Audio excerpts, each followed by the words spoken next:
Poster was on the wall of our office, and I never even noticed. It's just on the wall. It's there every day. And then I realized I had a patient who had had a traumatic brain injury, a female patient, and she said, "Could we just move that back?" I can't focus if that vagina is going to face. And I realized that I'd had a family, a dad had been in the room that morning. Because we're just kind of numb to this imagery, right? Yeah. That this is just like, this is just anatomy. This is our, this is what we do. Even still, I still don't think I know how these things work.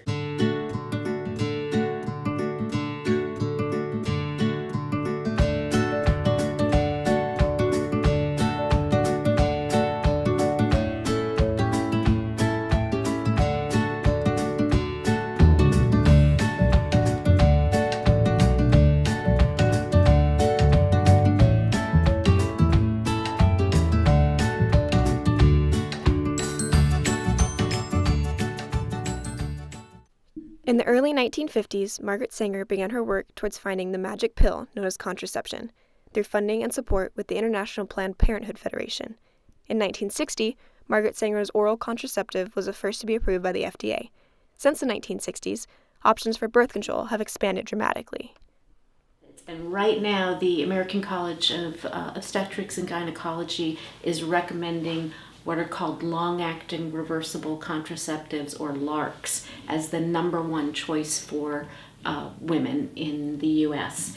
And so a LARC would be something like an IUD, and we have lots of examples of IUDs here, or a subdermal implant.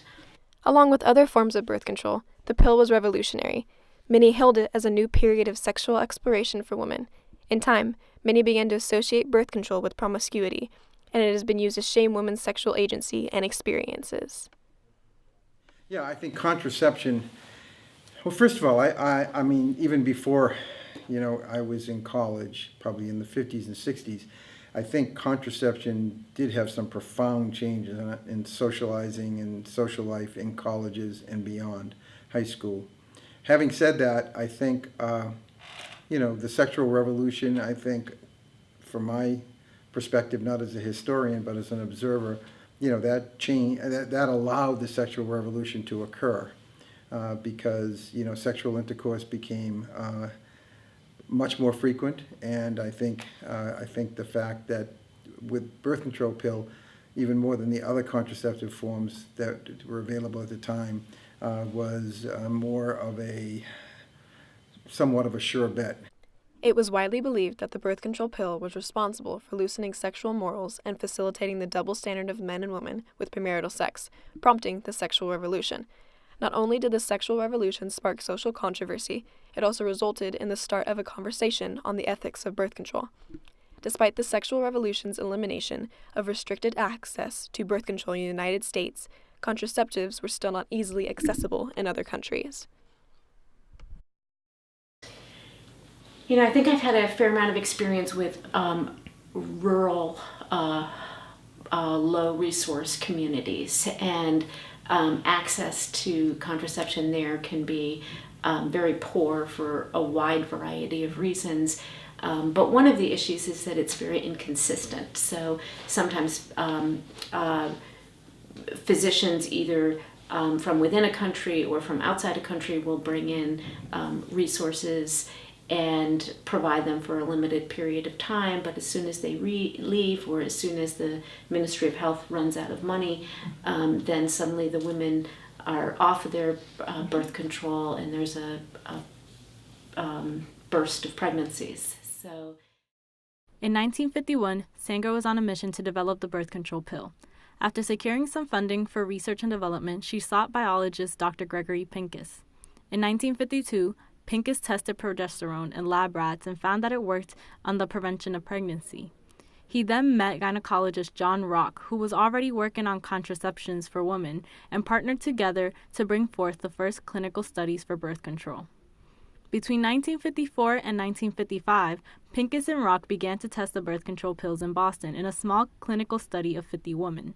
The results were promising.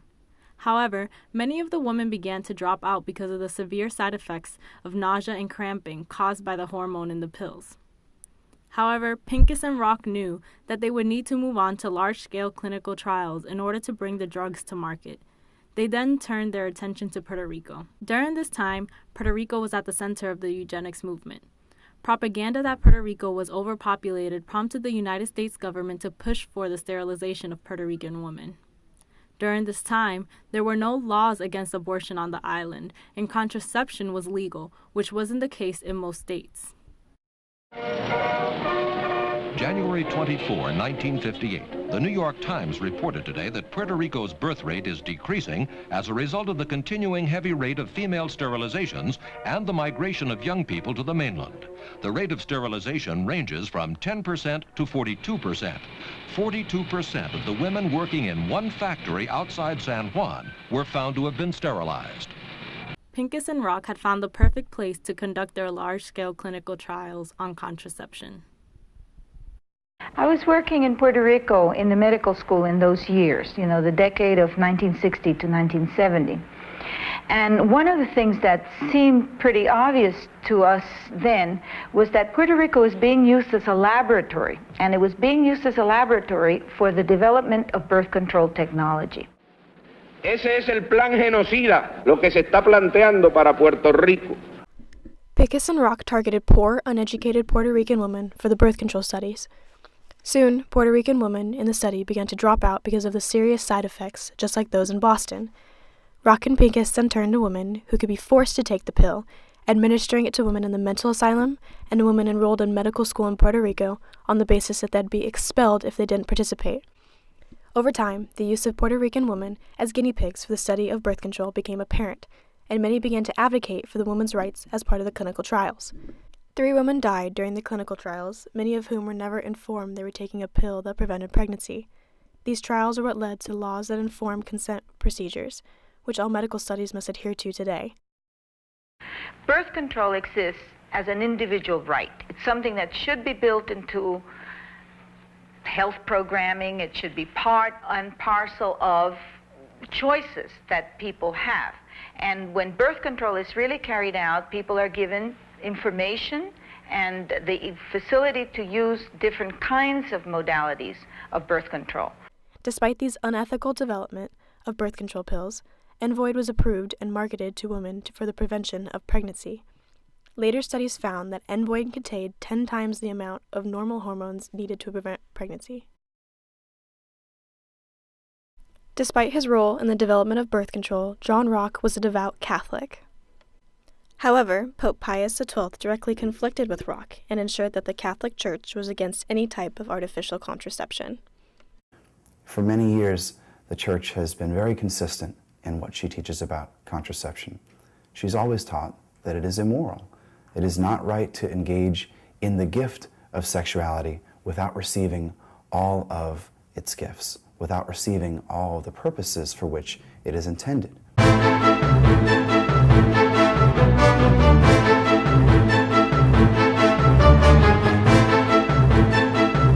Birth control pills cause silent abortions. If you are taking birth control pills, you are inadvertently, literally killing your children. I was raised Catholic, and my mother wanted to go back to work. She had 4 kids in 5 years, and at that time the Catholic Church was saying that birth control was evil, and so my mother would go to the front of the church and sit in the first row of the pews, and she would march out during the Mass when they were talking about how bad birth control was, and then she'd march right back in, and my dad would, collect so my mom was kind of protesting early on, so I was raised in this family where it was, and then my mom went on to get a PhD later on, so where she was kind of taking ownership of her own fertility. 4 kids in 5 years was just, she couldn't, foresee having more and more kids, and she wanted to go back to work. It was kind of interesting. I'm a Roman Catholic, and I disagree with the Church, and I think, I think it is a woman's right and a male partner's right to mutually make that decision. So I think it's a personal right for that individual.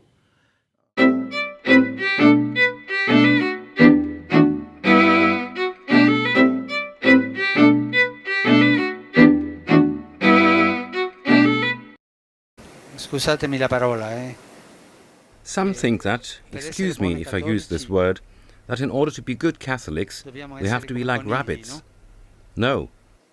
Responsible paternity, that is clear. Paternità responsabile. These encounters in a country of 80 million Catholics prompted the question about contraception on the Pope's flight home. His response was blunt but restated Catholic teaching, that there are ways to limit family size allowed by the Church, but the ban on artificial contraception seems to remain. Ben Bland, BBC News. Although various religions have different opinions on contraception, it is evident modern society's views on contraception are more accepting. Birth control was once thought of as a gateway for promiscuous women to have more sex, but views on birth control have evolved in such a way that birth control is now accepted as a social norm. I think it's seen as the norm. And I think there is a minority of individuals for medical or religious reasons or just personal preference that don't choose that, and there are certainly other forms of contraception. Of course, when I say the birth control pill, I mean if you have an IUD, I mean that's medical contraception. I would kind of lump in those categories, as opposed to the rhythm method or condoms alone, barrier method. But I think contraception. Now, I think there is a certain percentage of the campus that are not sexually active. So, are they not sexually active because they don't want to take contraception, or do they don't want to be sexually active, or is it both? I think that's probably a little hard to tease out. As a more progressive and liberal campus, Dartmouth is a perfect example of a school with multiple views on contraception. Along with these views, there are various forms of birth control used by students on campus. Dartmouth viewing contraception as a community, I've never really come into contact with anyone here who has had anything like bad to say about contraception. I have met people here who don't use it, like women here who are not on any form of birth control, but they've never had any serious like issues or prejudice against birth control itself or people who are on it. That's just not their lifestyle choice. So I guess Dartmouth as a whole, like I found it to be very accepting of contraception. Despite being more accepted in society, birth control is not binary in terms of responsibility. The burden of being sexually responsible is, for the majority, placed on the woman. Yeah, I think that was a very sexist thing that had developed in the 60s and 70s. I think it was a guy's feeling, I shouldn't say, many guys felt it was a woman's issue. What do you mean you get pregnant? That's your fault. They didn't have to worry, and that was even before condoms. Assuming that condoms weren't the form of contraception. If a woman was on the pill or had a diaphragm, and probably for many men, if we were going to use condoms, it was the woman bringing the condoms with them and insisting upon it.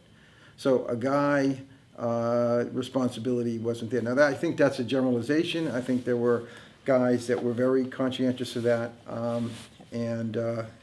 but I think overall it was felt to be the woman's task to worry about contraception. This expansion on the views of a woman's task has sparked insight into other proclaimed women's issues. Among them include rape, victim blaming, slut-shaming, and sexual assault.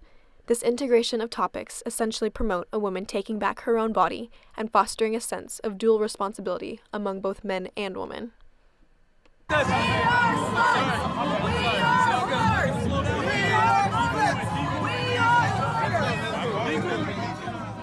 A prime example of the promotion of a female body is Amber Rose's Slut Walk, where women dress provocatively to demonstrate that they have ultimate power over decisions regarding their body, no matter what they're wearing or how they act. A woman's right to the use of contraception intersects with a wide variety of issues. The complicated history and medical advances of contraception has integrated itself into society to become more of a cultural norm. What once was used as a way to shame women has become a mundane aspect of most women's everyday lives.